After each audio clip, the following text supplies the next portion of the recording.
Oh God, there are lots of embarrassing stories for me. Oh, I know what it is. Oh my God. They were thick, straight, neither of which I am. Hi sisters, James Charles here, and I'm about to answer 17 questions with 17 magazine.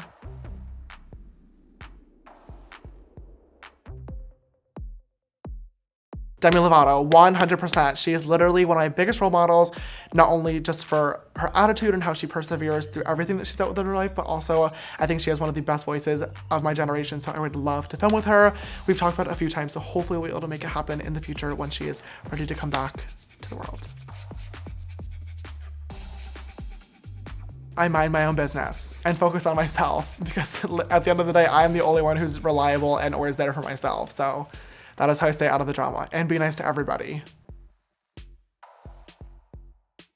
Probably my makeover on my mom, which was actually a video that literally never made it to my YouTube channel, which is so annoying. Last time I was in New York visiting, actually, my mom and I filmed this amazing makeover where I bought her literally an entire new wardrobe. We got her eyebrows microbladed because she lost her eyebrows when she got radiation for her breast cancer that she's now a survivor of. It was such an emotional moment for both me and her because it's been something that she's been insecure about for so many years and that I've always tried to help her fix with makeup, but she literally will just take one brow pencil and just go like, which is not good or fresh.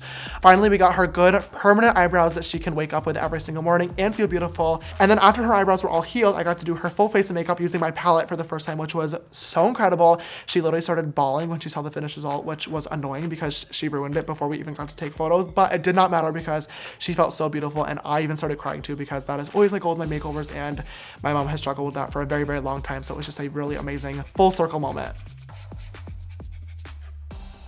People are convinced that me and my little brother are dating, which is literally the most disgusting thing I've ever heard in my entire life. Literally repulsive.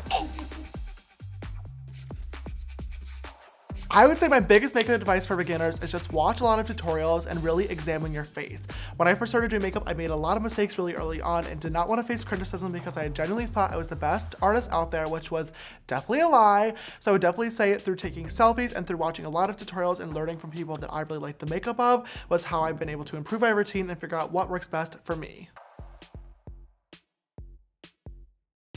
Kylie is literally the sweetest. It was just an amazing experience being able to sit down with somebody who I look up to a lot. We are both young and working so hard on both ourselves and our businesses and brands, so we definitely had a lot in common, and the video is by far one of my favorite ones I've ever done on my channel, and we definitely have plans for a few more in the future.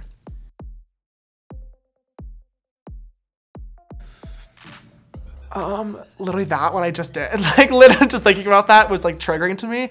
Production issues happen all the time on set, but I am very, very passionate about lighting and equipment and audio setup, which I don't really talk about a lot on my channel, but in the moment I was very, very frustrated because of the fact that one, we had to start over, and two, I'm pretty knowledgeable in this space, so it was really frustrating that it was literally just forgetting to switch on the actual recorder. My team and Kylie's team was both sitting behind the camera, and they all kept us very, very calm, and we just started over, and honestly the second video was much better than the first one anyway, so it was kind of a blessing in disguise, but still equally as frustrating. Let me think. I think definitely a light coverage foundation. My favorite is the Too Faced Born This Way. I think the Anastasia brow pencil is like my holy grail because I can use it for brows or for fake freckles, which I do all the time. I would say my Morphe X James Charles palette that just launched because it's literally created to create any single makeup look ever. So I know that if I have it with me, I'll be able to do a look no matter what colors are involved. Probably a good highlighter, which isn't my palette, but if I had to pick a different one, probably like Anastasia So Hollywood maybe, because it's like really good and fresh for my skin tone. Maybe like a good setting spray. I really like the Skindinavia one or the Morphe Prep and Set setting spray, just to like lock everything in place so whatever look I was able to create with those other 4 products will actually stay on my face. That would be a bad makeup look, but I could probably make it work.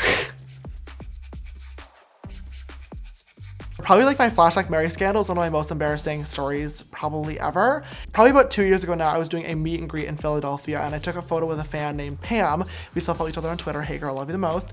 And when we took a photo together, I chose a foundation that was way too light for my skin tone that day. If you've been subscribed to my channel, you know that I kind of struggle with finding a foundation that matches my skin. We've accepted it at this point. And I got flashback in the photo really, really badly, but when she posted it, she put a filter on it that desaturated it, and I looked gray in the photo. And the picture went viral very, very quickly, and what was a simple makeup fail turned into me literally being the laughingstock of the beauty community. And at first it was very, very embarrassing, and I was literally crying myself to sleep over it because everyone was saying I couldn't do makeup. But I turned it around, recreated it in a video, made it into satire, and then made merch out of it and profited. The names of my palette are all named after either important people in my life or things that I say all the time. So some of the names that didn't make it in there were a lot of the sayings that I use on an everyday basis. There's one shade in the top row of the palette called Rusted, because they always say busted, dusted, crusted, and rusted. So I almost made 4 of them in a row, all called those names, but I realized that busted, dusted, and crusted are kind of gross names that you probably would not want to apply to your eyelids. So those didn't exactly make it in. And a lot of the other shades in the palette are named after like sayings that I say all the time. So I really wanted one called Good and Fresh because I say that all the time, but that saying came into my life after the palette was already in production. So if I was to go back, I don't think I would remove any of the shade names, but if anything, I would just make it literally a bigger palette. Even on days where I have not a single drop of makeup on, I will always have a large coat of moisturizer over my entire face to keep my face hydrated and my skin glowing. Oh, my eyebrows from 2016. They were thick, straight, neither of which I am. Thank God for tweezers, concealer, and a whole lot of hate comments. Probably my favorite trend of the entire year has been like the re-emergence of colorful eyeshadow in the makeup community. I feel like for a hot minute, we were like very, very into the neutral, just super glowy contoured skin. And I am very, very excited that so many people, especially with the launch of my palette, are just playing with color, unleashing their inner artist, and are not being afraid to express themselves, even if it means a pop of color here and there where they wouldn't normally put it. One trend that I would like to see disappear over the course of the next year would be full coverage foundation, which is very ironic considering I have like cement on my face right now. But I really love the look of like super natural skin, especially with freckles or like sunspots popping through, and then a full glam eye. I just think there's something so cool about that. Like I said, I definitely do take very, very good care of my skin. So the second that I'm like super, super happy with it, I can promise you there will be no foundation anymore in my beauty routine, and I'm gonna feel literally so powerful and beautiful.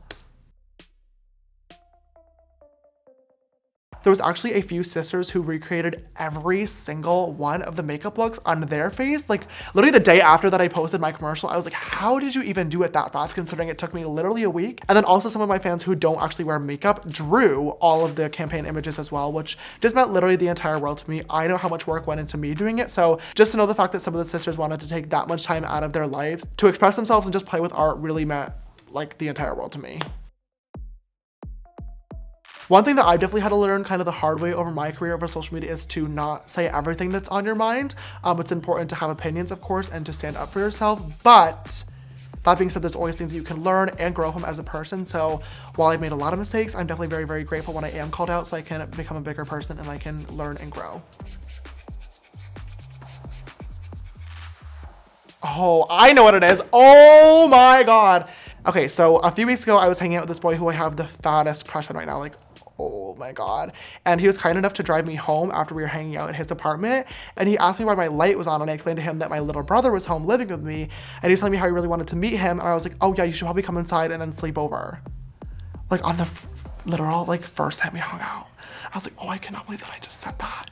He laughed it off, thank God, and was like, oh, maybe next time. But in my head, I was like crumbling.